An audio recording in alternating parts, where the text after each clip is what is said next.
আসসালামু আলাইকুম। সবাইকে অনেক অনেক প্রীতি এবং শুভেচ্ছা জানিয়ে শুরু করছি আজকের প্রথম বর্ষের ক্লাস। তার আগে আমি আমার পরিচয়টা আবার একটু দিয়ে নেই। আমি doctor Labani Amin, DHMS BSMC Dhaka, BSS honours MSS economics under Dhaka university, এবং লেকচারার হিসেবে আছি Ashulia homeopathic medical college and হাসপাতাল। তো আজকের ক্লাসটি হচ্ছে ইগনেশিয়া, খুব চমৎকার একটা রেমেডি, এবং আজকের ক্লাসটা আমি চেষ্টা করব আমি আপনাদেরকে ইগনেশিয়া সম্পর্কে অনেক তথ্যই তুলে ধরতে। প্রথমে আমি যাচ্ছি পায়োনিয়ার কোটেশন, অর্থাৎ ইগনেশিয়া সম্পর্কে আমাদের বিজ্ঞ যারা আছেন তারা কি বলেছেন আমরা একটু ঘুরে আসি। অনেকের কাছে ড্রাগ পিকচার বইটা আছে কিনা আমি জানি না। ড্রাগ পিকচার বইটাতে আপনারা যদি একটু ইগনেশিয়া অধ্যায়টা ঘুরে আসেন, সেখানে কিন্তু আমাদের মানে ডাক্তার ক্যান্ট কিন্তু একটা কথা বলেছিলেন, খুব চমৎকার কথা, যে যে কোনো অবস্থাতে ক্রনিক হয়ে ওঠার আশঙ্কায় যখন আমরা ন্যাট্রামিউর ব্যবহার করি তার আগে কিন্তু ইগনেশিয়া ক্রনিক অবস্থাটিতে ভালো আসে। অর্থাৎ ইগনেশিয়া অ্যাকুইট এবং ন্যাট্রামিউরটা ক্রনিক অবস্থায় কিন্তু খুব ভালো আসে। এবং আমি প্রথমেই বলে নিচ্ছি, ইগনেশিয়া রেমেডিটা মাইন্ডের উপরে চমৎকার চমৎকার চমৎকার কাজ করে, এবং বলতে গেলে ইগনেশিয়া একটা মাইন্ডেরই রেমেডি। আমি সেটা আজকে ইনশাল্লাহ ক্লাসের ভিতরে তুলে ধরবো।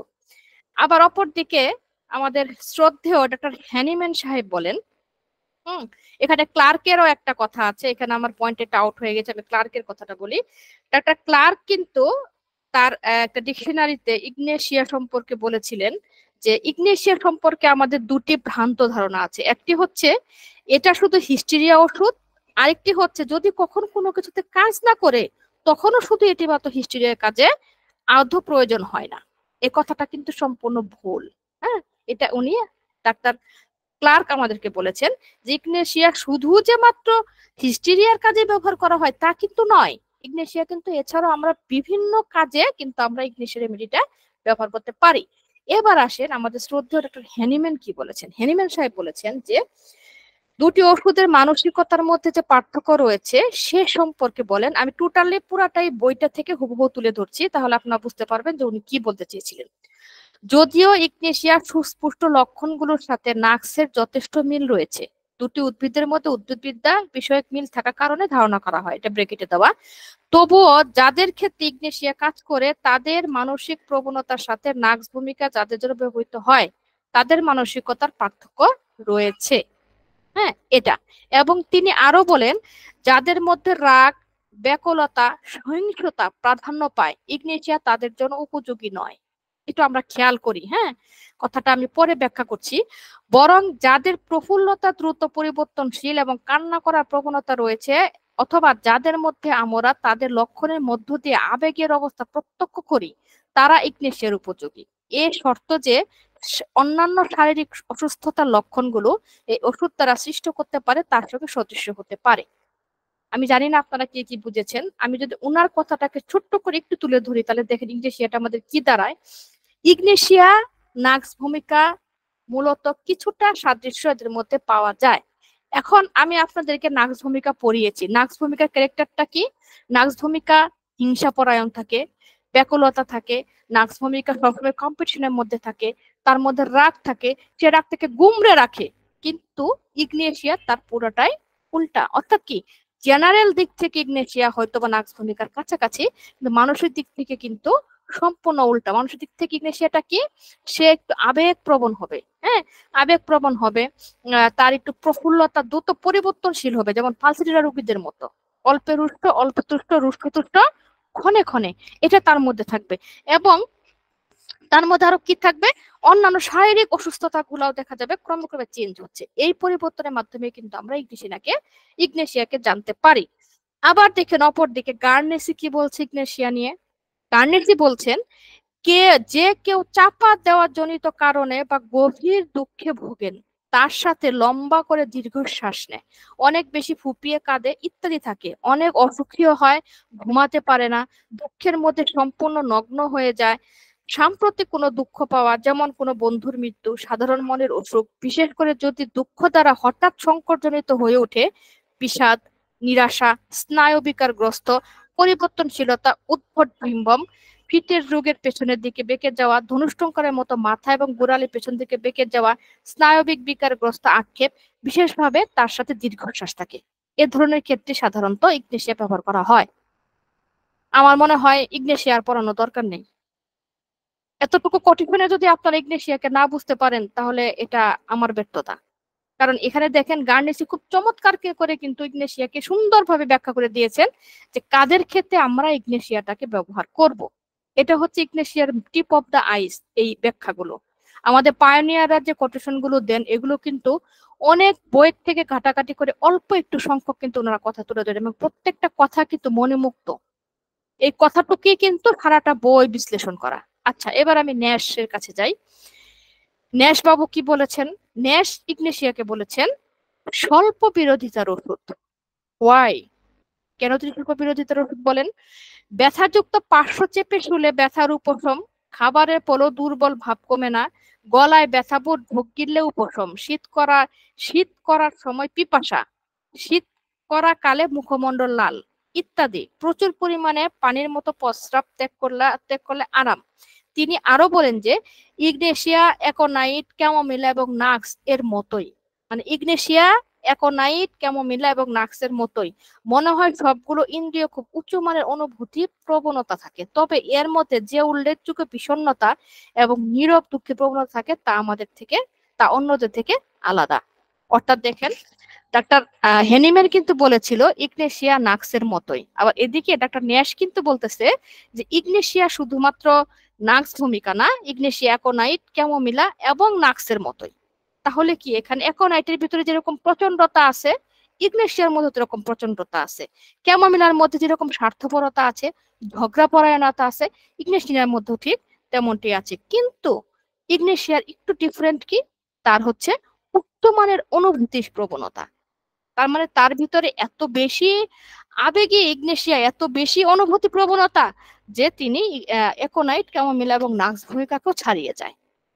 বাস, এই গেল আমার ছোট্ট একটি কোটেশন, অর্থাৎ ইগনেশিয়া নিয়ে একটি মতামত, যেটা আসলে বলার উদ্দেশ্য হচ্ছে যে এই রেমেডিটা সম্পর্কে আমাদের পায়োনিয়াররা কে কি বলেছে সেটা তুলে ধরা।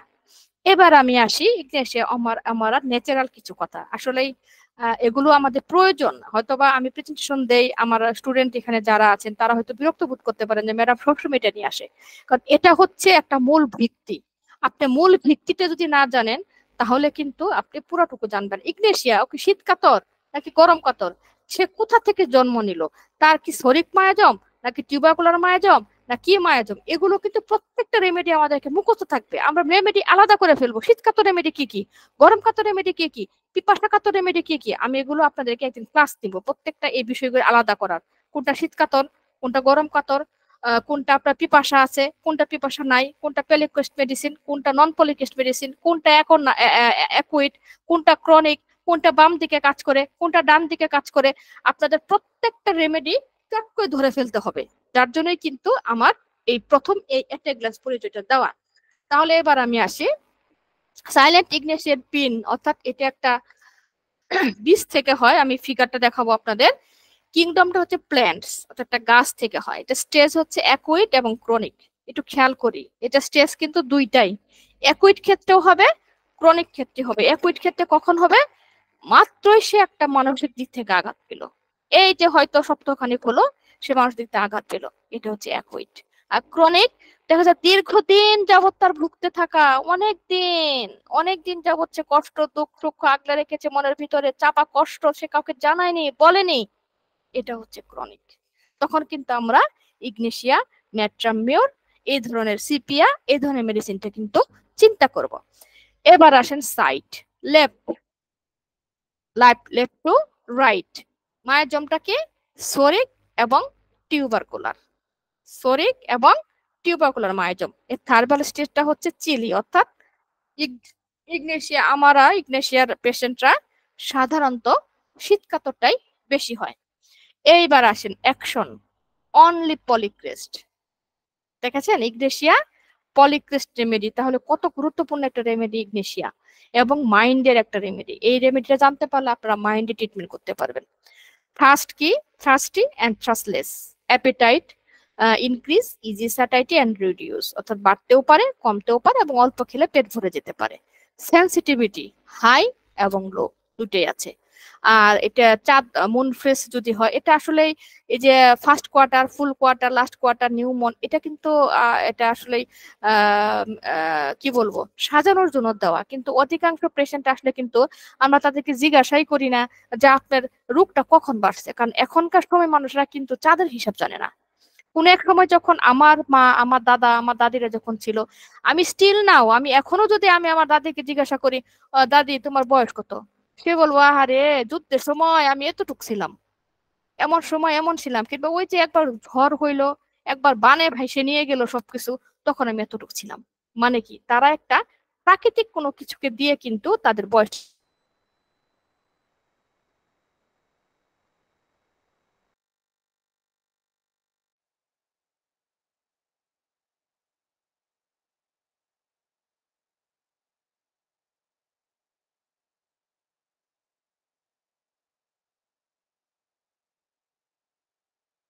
কিন্তু আগের মানুষদের কি কোনো ছিল, আল্ট্রাসাউন্ড সাউন্ড ছিল? তাহলে তারা কিভাবে ধরতো? তারা কিন্তু চাঁদের হিসাব করতো। তারা বলতো ওই দিন আসলে পূর্ণিমা চাঁদ, ওদিন আসিল অর্ধ চাঁদ, ওদিন আসিল ফুল মানে আমাবস্যা, আমাবস্যার পরের মাস থেকে আমার মানে পিরিয়ড বন্ধ, বা পূর্ণিমার চাঁদের পরের থেকে আমার পিরিয়ড বন্ধ। এই যে তাদের একটা মানে দিনক্ষণ, এটা তখন আগের সময় ছিল। বাট এখনকার সময়ে কিন্তু এই full moon, new moon, last quarter, first quarter, এগুলা কিন্তু এখনকার সময় আর নাই। এই বিষয়গুলো আমরা এখন কি দিয়ে ধরি? আপনার সর্বদৈখিক কখন আপনার কাছে ভালো লাগে, সকালে, দুপুরে, রাতে, বিকালে। এটা এখন হয়েছে ক্লক ওয়াইজ। কারণ আগে ঘড়ি ছিল না, মানুষ কিন্তু টাইম দেখে বলতে পারতো যে এখন আসরের ওয়াক্ত, এখন জোহরের ওয়াক্ত, এখন মাগরিবের ওয়াক্ত, এখন এশার ওয়াক্ত। আর এখন আমরা ঘড়ি দেখে বলি যে এখন যেহেতু 5টা বাজে, তার মানে আসরের আজান দিয়ে দিবে। এখন যেহেতু 7টা বাজে, না মানে মাগরিবের আজান কিন্তু দিয়ে দিবে। কারণ একটা ঘড়ি কিন্তু আমাদের কিন্তু এখন সৃষ্টি হয়ে গেছে।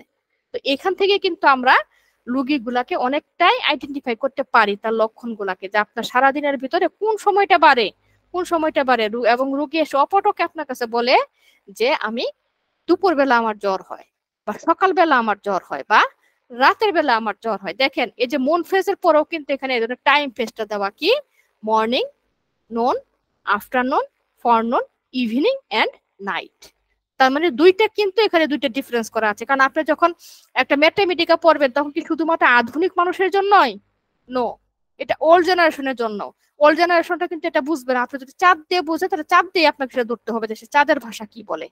ঠিক আছে?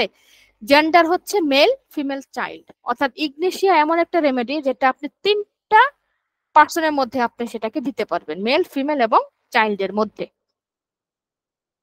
এই দেখেন, এটা হচ্ছে ইগনেশিয়া আমারা। হ্যাঁ, এই হচ্ছে এটার গাছ, ইগনেশিয়া আমারা গাছ। এই বীজটা থেকে, এই যে বীজটা, এই বীজটা থেকে ইগনেশিয়াটা তৈরি করা হয়। আপনি একটু ভালো করে দেখেন, এগুলো আসলে খুব রেয়ার। সবসময় কিন্তু এই ইগুলি পাওয়া যায় না। আমি একটা সফটওয়্যার ইউজ করি, যার কারণে কিন্তু আমি সব ধরনের হোমিওপ্যাথিক ইগুলি আমার সফটওয়্যারে আছে। তো এটা খুব অনেক সময় রেয়ার, অনেকগুলোই কিন্তু পাওয়া যায় না ইয়েতে ডাউনলোড দিলে। একটু দেখে নেন, এটা হচ্ছে ইগনেশিয়ার ছবি। আচ্ছা, এইবার আসেন প্রুফ।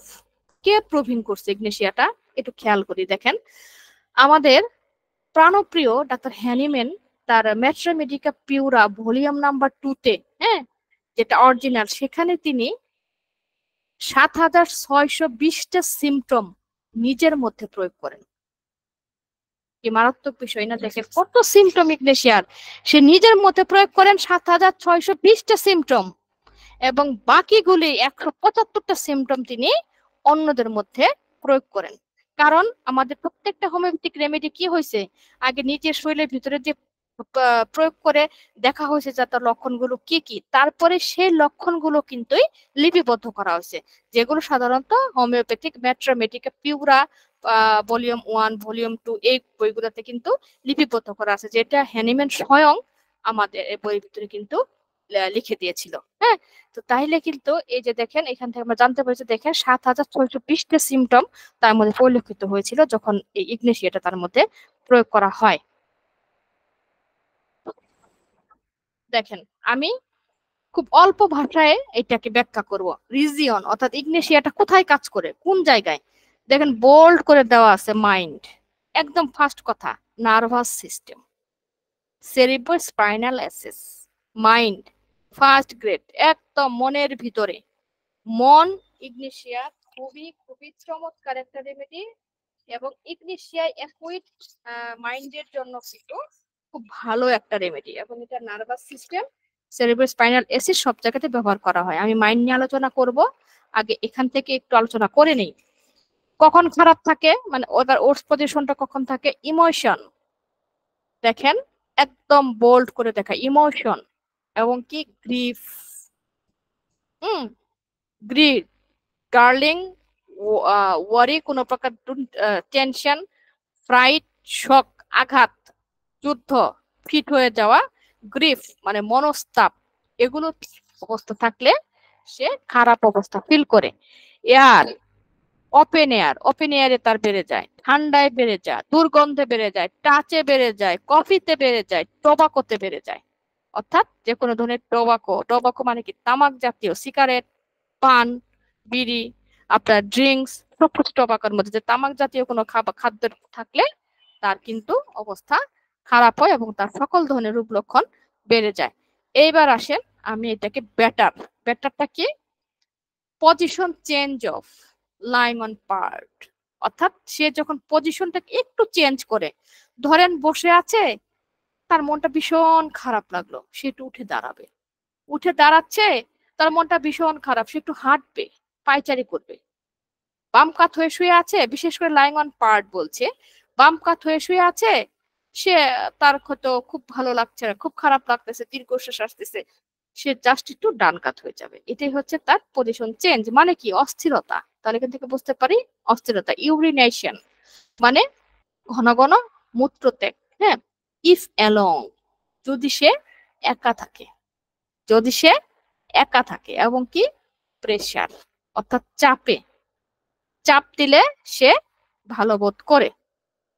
আচ্ছা, এইবার আমি আসি মূল আলোচনায়। ইগনেশিয়া মূলত একটা গ্রিফ রেমেডিস। গ্রিফ কি, মনস্তাপ, মনের ভিতর থেকে তার একটা মনস্তাপ আসে। এখন আমি যদি আরেকটু নরেন্দ্র বন্দ্যোপাধ্যায়ের বইতে যাই, ওখানে কিন্তু দেখেন ইগনেশিয়া সম্পর্কে সুন্দরভাবে লিখেছে, অবরুদ্ধ মনোভাব জনিত অসুস্থতা। কি অবরুদ্ধ, এটা কিসের অবরুদ্ধ? ইগনেশিয়া ওষুধটি সেই ওষুধ যেখানে হয়তো কোনো একজন মহিলা বা কোনো একজন নারী বা পুরুষ যেই হোক না কেন, আমি একজন স্ত্রীলোকের কথা দিয়েই বলি, স্ত্রীলোকদের ক্ষেত্রে গ্রিফটা বেশি থাকে। তার কারণ হচ্ছে তারা তাদের অবচেতন মনের কথাগুলো কিন্তু সহজে কারো কাছে খুলে বলতে পারে না। এই যে বলতে পারে না, এই যে না বলা কথা, না জানা কথা, না পাওয়া কথা, না বেখিন কথা, এগুলো না বলতে পারার কারণে আস্তে আস্তে তার মনের ভিতরে প্রচন্ড ধরনের একটা ক্ষোভ সৃষ্টি হয়, এবং এই ক্ষোভ থেকে আস্তে আস্তে আস্তে আস্তে সে কিন্তু অসুস্থ হয়ে পড়েন, বলতে পারেন দুর্বল হয়ে পড়েন। এটা যদি অ্যাকুইট ক্ষেত্রে হয়, মানে রিসেন্টলি ঘটে গেল কোনো কাহিনী, তাহলে কিন্তু আমরা ইগনেশিয়া দেব। আর যদি ক্রনিক হয়ে যায়, তাহলে ইগনেশিয়া কাজ না করলে হয়তোবা নেট্রামিউর কাজ করতে পারে। এখন দেখেন এই যে গ্রিপ মাইন্ড, হ্যাঁ, এই গ্রিপ মাইন্ডের কিন্তু আমরা সিপিয়াতেও পাই। সিপিয়ার একটি লেকচার আমি বলেছিলাম যে সিপিয়া তার কখনোই কোনো কিছু তার মানে সে তার নিজের মতো করে পায় না।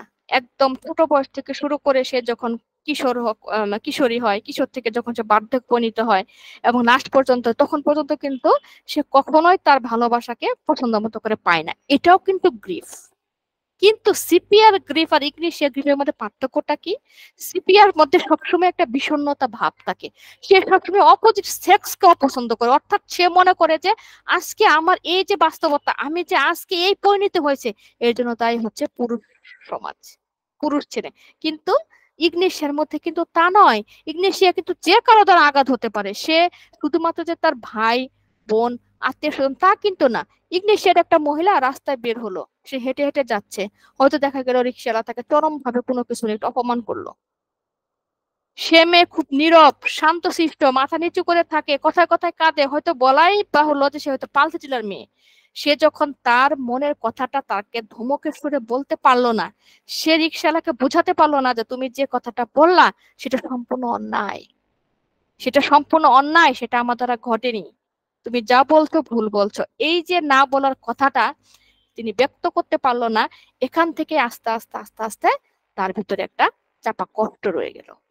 এবং এই কষ্টের থেকেই কিন্তু তার সমস্ত ধরনের রোগ কিন্তু সৃষ্টি হলো।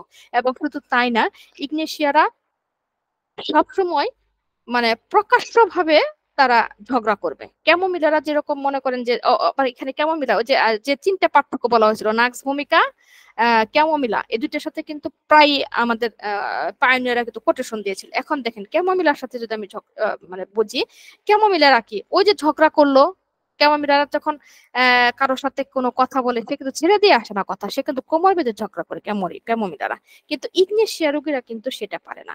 হ্যাঁ, ইগনেশিয়া রোগীরা কি করে, তারা কি করবে, তারা মনে হয় সকল দুঃখ কষ্ট সবকিছু মনের ভিতরে জমায় রাখে, তাদের কষ্টগুলাকে, হ্যাঁ, সবকিছু জমায় রাখবে, কোনো প্রকার অভিযোগ থাকবে না, অনুযোগ থাকবে না, সবকিছু ক্ষেত্রে। এবং তারা যদি প্রেমেও ব্যর্থ হয়, হ্যাঁ, প্রেমেও যদি ব্যর্থ হয়, কেন ব্যর্থ হলো, কি কারণে ব্যর্থ হলো, এটাও কিন্তু কখনো সে তার প্রেমিক বা প্রেমিকার কাছে কিন্তু জানতে চাইবে না, অর্থাৎ কোনো প্রকার কিন্তু আক্ষেপ তার মধ্যে থাকবে না। হ্যাঁ, আর ইগনেশিয়া রোগীদের মধ্যে কিন্তু মানে ইয়াটা এপিলেপসি মানে খিঁচুনি বা আক্ষেপ রোগ, আমরা যেটাকে বলি মূর্ছা যাওয়া রোগ, এই রোগগুলি কিন্তু অনেক বেশি। এবং যদি দেখেন যে কোনো পেশেন্টের তার মনের ভিতরে চাপানো কষ্টগুলো লুকিয়ে রেখে সে হয়তোবা মানে এপিলেপসি হয়েছে, মানে খিঁচুনি যেটাকে আমরা আক্ষেপ বলি, হ্যাঁ, তাহলে কিন্তু একবার আমরা ইগনেশিয়ার কথা ভাববো। তাহলে ইগনেশিয়ার দ্বিতীয় কথাটা কি, এটা এটা একটা কথা। আরেকটা কথা উনি বলছেন, ইগনেশিয়ারা সবসময় নির্জন প্রিয়তা এবং পছন্দ করেন। এটা কি, নির্জন প্রিয়তা, মানে তার একা থাকতে চায়, একা থাকতে চায়। কেন একা থাকতে চায়? কারণ তারা সবসময় তাদের মনের কথা প্রকাশ করে না। ওই যে এলিমেন্টস অফ, দেখেন এখানে কিন্তু ওই যে লং, এলং, ওখানে কিন্তু দেওয়া আছে যে এলং ডিজায়ার, মানে তাদের যখন কষ্ট হয় তারা মনের কষ্টটা স্বীকার করতে পারে না, শুধু চোখ দিয়ে নীরবে পানি ফেলে, নীরবে পানি ফেলে আর দীর্ঘশ্বাস। হ্যাঁ, আমি এখানে ছোট্ট একটা কোটেশন দিয়ে বোঝাবো। আমি যেমন সিপিয়াকে একটা কথা দিয়ে বুঝিয়েছিলাম বৃতৃষ্ণা, হ্যাঁ, পাঁচলিলাকে যেরকম একটা কথা দিয়ে বুঝিয়েছিলাম পরিবর্তনশীলতা, ঠিক তেমনি ইগনেশিয়াকে যদি একটা কথা দিয়ে বলি তাহলে যে শাইন, অর্থাৎ কি, দীর্ঘশ্বাস। হ্যাঁ, এই দীর্ঘশ্বাস কিন্তু ইগনেশিয়ার মধ্যে আছে। শুধু কি ইগনেশিয়ার মধ্যে আছে, দীর্ঘশ্বাস কিন্তু অরাম মেটালিকাম কামের মধ্যে আছে। অরামের রোগীরাও কিন্তু দীর্ঘশ্বাস দেয়। কিন্তু অরামের রোগীদের দীর্ঘশ্বাস আর ইগনেশ রোগীদের দীর্ঘশ্বাসের মধ্যে পার্থক্য কি? ইগনেশিয়া রোগীরা একই রোগে দীর্ঘশ্বাস দেয় এবং পরপর 3 বার দীর্ঘশ্বাস দিবে। আপনি যখন কথা বলবেন দেখবেন, যখন একসাথে কথা বলার মধ্যে ঘন ঘন দীর্ঘশ্বাস ফেলবেন। আর তারা কি করে, জানালার প্রান্তে বসে থেকে সব সময় ভাবে তাদের প্রিয়জন কি আসবে। আমি আমি এই যে আমি আমার না বলা কথাগুলি, এই যে ইগনেশিয়া না বলা ব্যক্ত কথাগুলি, কেউ কি আসবে তার সেই কথাগুলি শুনতে। এক অজানা প্রতীক্ষা, এক অজানা চিন্তা, এক অজানা ভাবনা তাদেরকে বিভোর করে তোলে। হুম। এবং সবসময় আপনি দেখেন যে আপনার চেম্বারে কোনো পেশেন্ট এসে সে দীর্ঘশ্বাস নিচ্ছে, এবং শুধু তাই না, সে আপনাকে, আপনি যখন তাকে জিজ্ঞাসা করবেন যে আপনি যে এখানে বসে আপনি দীর্ঘশ্বাস দিচ্ছেন, এটা কেন, কি কষ্ট আপনার, সে বলবে যে আমি যদি দীর্ঘশ্বাস ফেলি তাহলে আমার বুকের ভিতরে একটু হালকা হয়, এটা আমার মনের ভিতর থেকে অজানায় চলে আসে। হুম। এটা হচ্ছে ইগনেশিয়া রোগীরা। এবং ইগনেশিয়া রোগীরাও কিন্তু আত্মহত্যা প্রবণ হয়। তাদের ভিতরে কিন্তু সুইসাইডাল টেন্ডেন্সিটাও কিন্তু প্রচুর পরিমাণে থাকে। কিন্তু তারা এই সুইসাইডটা করতে পারে না, কারণ তারা ভীতু। তারা প্রচন্ড রকমের ভীতু থাকে, তারা ভীতু থাকে কারণে কিন্তু তারা করতে পারে না। এই যে অরাম কিন্তু করে বসে, অরামের ভিতরে সুইসাইড আছে, অরামরা পরে বসে কি করে, হয়তো সে ফাঁসি দিবে, হয়তো সে খাটের থেকে ঝাঁপ দিবে, কিন্তু ওই মুহূর্তে কোনো না কোনো ভাবে হয়তো বা বেঁচে যায়। আর যারা মরে যায়, তারা তো মরেই গেল, তাদের কেস খতম হয়ে গেল। আবার নার্স ভূমিকার মধ্যে কিন্তু ইয়ে আছে, আত্মহত্যা আছে। আত্মহত্যা প্রবণতা নিয়েও কিন্তু আমরা এক একটা রেমেডি থেকে একটা রেমেডি আলাদা করতে পারি। নার্স ভূমিকার যে প্রবণতা, নার্স ভূমিকা চিন্তা করে যে ও একটু বোকা টোকা থাকে, হ্যাঁ, নার্স ভূমিকা লোকেরাও কিন্তু আত্মহত্যা করতে গিয়েও করতে পারে না, তারা কি করবে, রাগ করে। দেখেন নার্স ভূমিকার ইগনেশিয়ার মধ্যে ডিফারেন্টটা কোথায় একটু ভাবেন। নার্স ভূমিকা রোগীরা রাগ করবে, তারা আত্মহত্যা করতে যাবে, দেখবে যে তারা তাদের মনের কথাগুলোকে অন্যের সাথে প্রকাশ করবে, রাগারাগি করে তার মানে আত্মহত্যা শেষ, আত্মহত্যার প্রবণতাটা তার মধ্যে থেকে মুছে যায়। কিংবা রাগ করে অনেক সময় ডিসিশন নিয়ে ফেলে যে ধর ছাড়া তোরা এরকম করো হেন তেন মুক্ত, আমি মরেই যাবো, আমি আত্মহত্যাই করবো। বাট ইগনেশিয়া তার পুরোটাই উল্টা। ইগনেশিয়া যখন সে ডিসিশন নেবে যে আমি আত্মহত্যা করব, সে কিন্তু কাউকে বলে কই আত্মহত্যা করবে না। যে আমি আত্মহত্যা করতে যাচ্ছি, কিন্তু সে যাবে, স্টেপ নিতে পারবে না।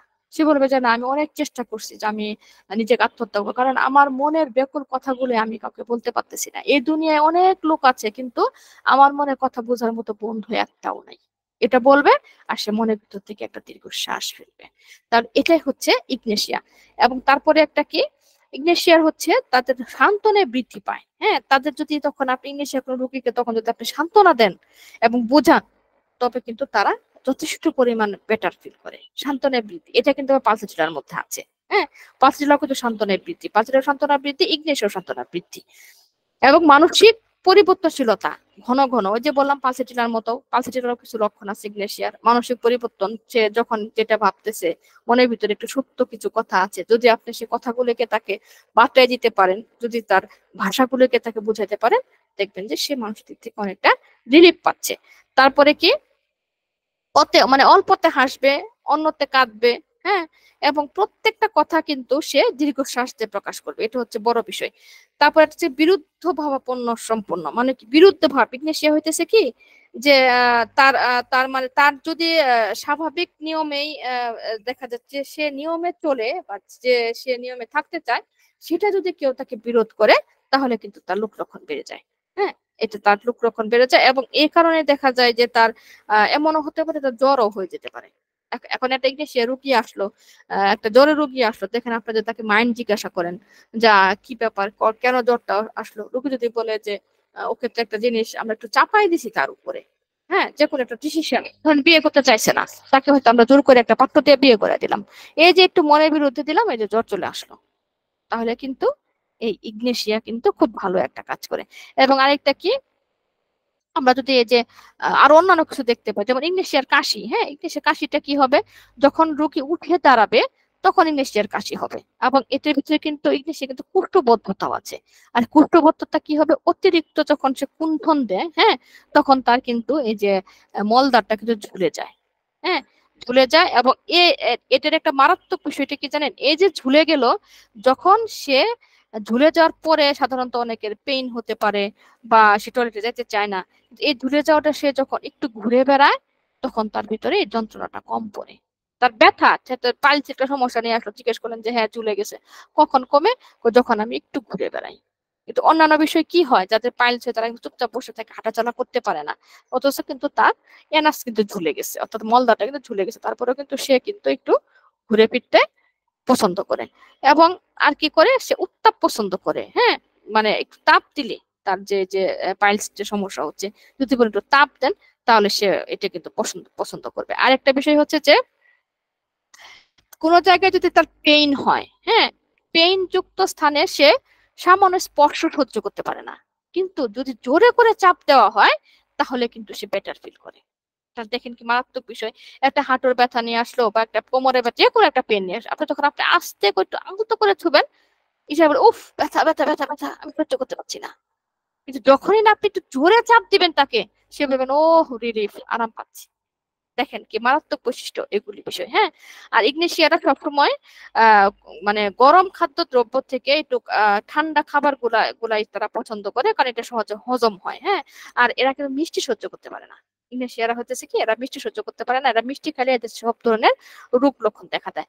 আবার যদি জ্বরের কথা বলি, জ্বরের সময় কিন্তু আবার ইগনেশিয়া একটু মিষ্টি খায়, জ্বরের সময় তারা একটু মিষ্টি পছন্দ করে, কিন্তু অন্যান্য সময় যখন ন্যাচারালি থাকে, তখন ইগনেশিয়ারা পছন্দ করে না।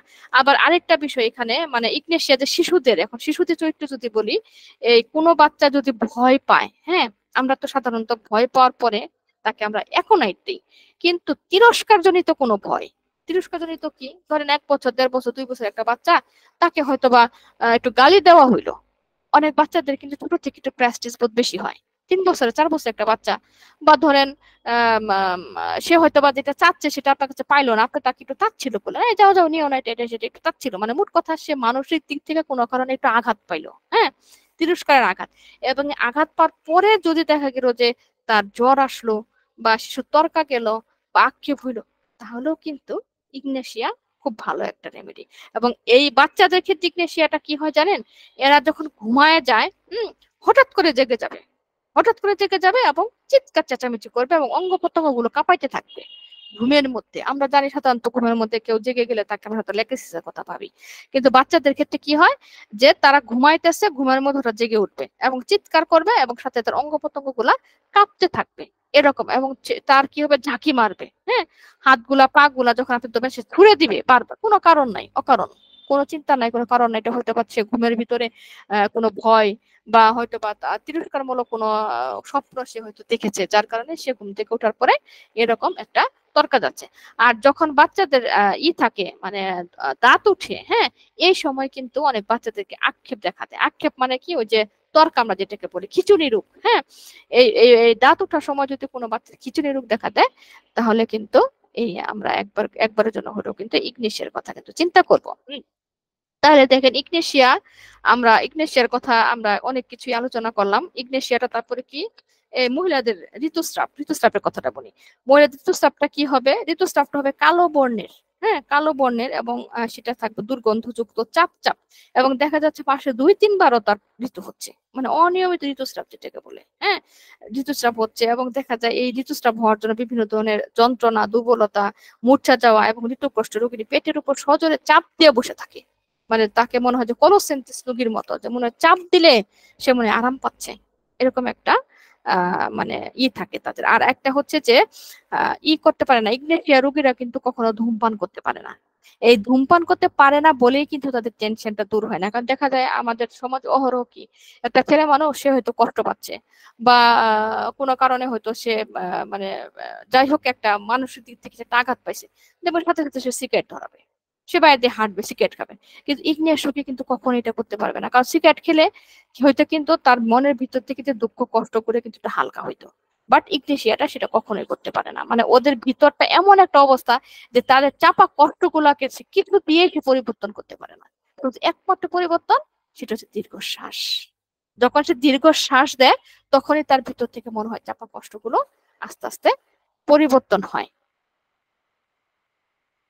তো এই হচ্ছে আসলে আজকের প্রেজেন্টেশন। আমি খুব শর্ট করে দিয়ে ফেলছি প্রেজেন্টেশনটা। এছাড়াও আমি কিছু কথা আবার বলি ইগনেশিয়া সম্পর্কে। ম্যাডাম অফ করবো রেকর্ডিং? জি, বুঝি নাই কথা। রেকর্ডিং অফ করবো? হ্যাঁ, রেকর্ডিং অফ করে দেন, যতটুকু হয়েছে মাইন্ডের উপরে। এখন আপনাদের